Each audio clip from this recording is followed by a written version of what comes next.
K-팝을 소재로 소니라는 일본 자본이 넷플릭스라는 미국 자본과 만나 만들어 전 세계의 공전의 히트를 친 K-팝 데몬헌터스에 귀엽고 중국의 숟가락을 얹고 원래 다 내 거였어. 원래 K-팝 데몬헌터스가 아니라 C-팝 데몬헌터스가 됐어야 해 라는 주장을 하기 시작합니다. 예나 지금이나 그 뻔뻔함은 변함이 없는 것 같은데요.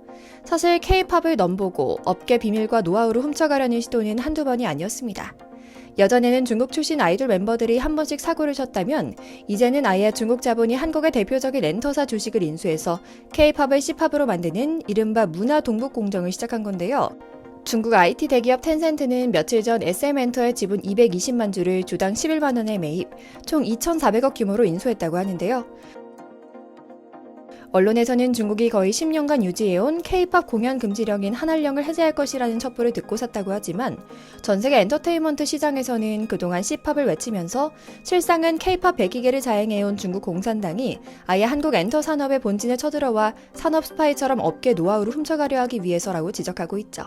사실 이미 중국은 안 그래도 없는 저작권 의식에 저작권 개나 줘버려 라는 마인드로 대놓고 싸구려 공연을 하고 다니며 돈벌이를 해왔습니다.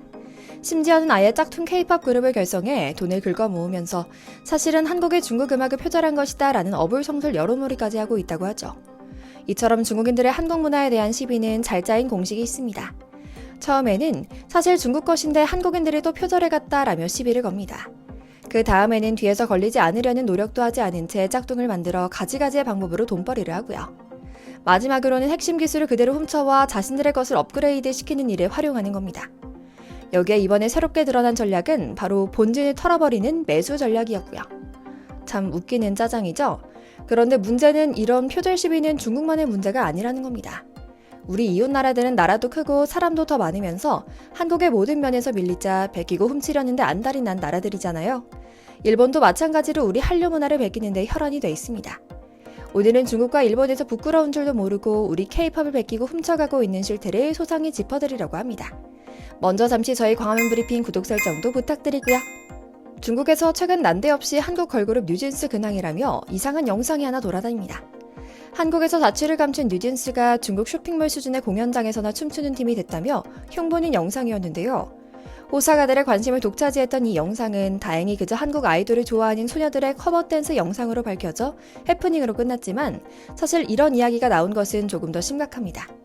K-팝의 위상이 한국과 아시아를 넘어 전 세계로 퍼져나가는 상황 속에서 한국의 K-팝 육성 시스템을 베껴가거나 한국 대중문화의 위상에 편승하려는 짝퉁 아이돌이 판을 치고 있기 때문인데요. 한국 아이돌의 이미지는 그대로 베끼고 싶어 하면서 정작 정말로 중요한 한국만의 매력은 담지 못할 뿐더러 밖에서는 K-팝도 결국은 중국의 C-팝이나 일본의 J-팝 아류에 불과하다는 괴소문을 퍼뜨리고 있는 상황인 것이죠. 사실 중국과 일본의 한류 표절은 이미 수년 전부터 심각한 수준이었습니다. 단순히 아이디어 도용 차원이 아니라 컨셉트, 의상, 배우들과 아이돌 그룹들을 대놓고 베끼는 상태인데요.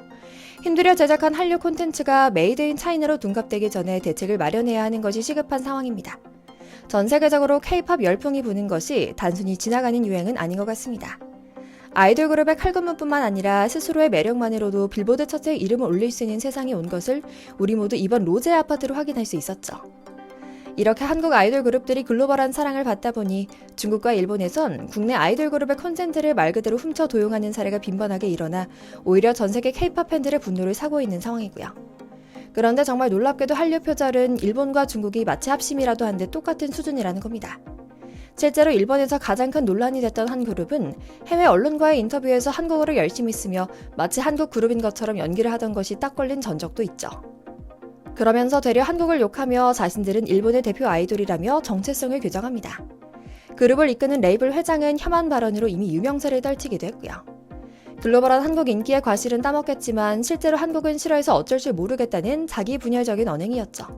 상황을 살펴보니 너무 우스운 정도입니다. 2년 전쯤 일본의 신생 음반 레이블 엑스갤럭시에서 7인조 걸그룹 엑스지가 데뷔했습니다.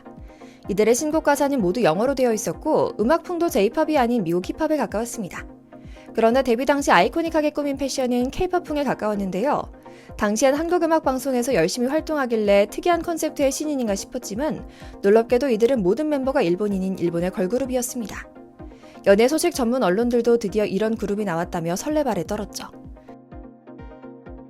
하지만 K-팝의 팬들마저 헷갈리게 만드는 J-팝 걸그룹의 등장에 의문을 품고 비판하는 의견이 스멀스멀 피어오르기 시작했습니다. 일본 걸그룹이라 주장하지만 사실은 그 누구보다 K-팝 아이돌 같은 스타일에 사람들이 강요된 애국심을 더 이상 지키지 못하고 의문을 던지기 시작한 겁니다. 당연한 일이긴 합니다. 한국 아이돌의 칼군무는 이미 전 세계적으로 명망이 높습니다. 반면 일본 아이돌은 정말 이 노래에 이 안무를 한다고 싶을 정도로 난해한 무대를 선보여 왔는데요. 정체불명의 팔동작과 신발을 벗어 휘두르는 동작부터 탑쌓는 안무, 고개 수준의 안무를 하는 아이돌의 모습까지 너무 기괴한 무대가 한두 건이 아니죠. 뿐만 아닙니다. 아예 기획 단계에서부터 방탄소년단을 타깃해 컨셉들을 도용한 일본의 아이돌 그룹도 있었습니다. 탄도학 소년단이라는 이름의 팀은 언뜻 들어도 BTS를 연상시키죠. 더불어 영문 표기법 역시 BTG로 한 글자만 다르고요. 여기에 재킷 사진 속 의상은 BTS가 발매했던 앨범 재킷과 매우 흡사한 데다 멤버 수 역시 7명으로 추구하는 장르가 K-팝 BTS라는 점이 명확했죠. 물론 한국을 모방했다는 생각을 지을 수가 없다라는 혹평을 받으며 인기를 끌지 못했죠. 물론 이런 일은 일본만의 문제는 아닙니다. 앞서 말씀드린 것처럼 원조 표절국가인 중국은 오히려 한술 더 떴죠. 한때 한국 대중문화의 아이콘이었던 워너원을 베낀 중국 그룹도 논란을 일으켰습니다. 9%라는 이름의 팀은 일단 탄생부터 워너원과 흡사한 그룹인데요. 워너원이 한국 TV 프로그램 프로듀스 101을 통해 데뷔했는데 9% 역시 중국 온라인 동영상 플랫폼 아이치이의 우상 연습생을 통해 데뷔한 부인조 아이돌 남자 그룹이었던 것이죠. 중국의 패션지 홍슈 그라치아는 최신호 커버로 9%를 선택했는데 공개된 화보 속 9%의 컨셉 역시 워너원이 당시 한 잡지에서 촬영한 컨셉과 매우 흡사한 포즈로 사진을 찍으며 중국에서조차 표절 의혹이 제기되기도 했죠. 여기에 더해 짝퉁 아이돌만 문제도 아니었습니다. 한국 노래의 저작권까지 가로채 수익을 갈취하는 사례까지 발견되고 있습니다. 일부 한국 노래의 저작권이 중국 회사로 표기되어 있는 경우도 있었던 건데요. 아이유의 아침 눈물, 브라운 아이즈의 벌써 1년, 유나의 기다리다 등 국내에서 두루 사랑받았던 음악을 중국에서 무단으로 변형해 부른 후 유튜브에 올리고 온 컨텐츠 아이디를 등록했던 겁니다.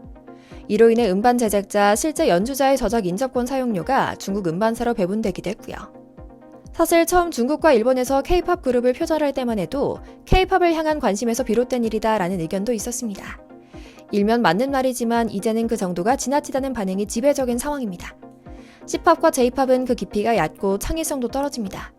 내수에만 집중한 나머지 글로벌 감각을 잃고 애국심에만 호소하고 있죠.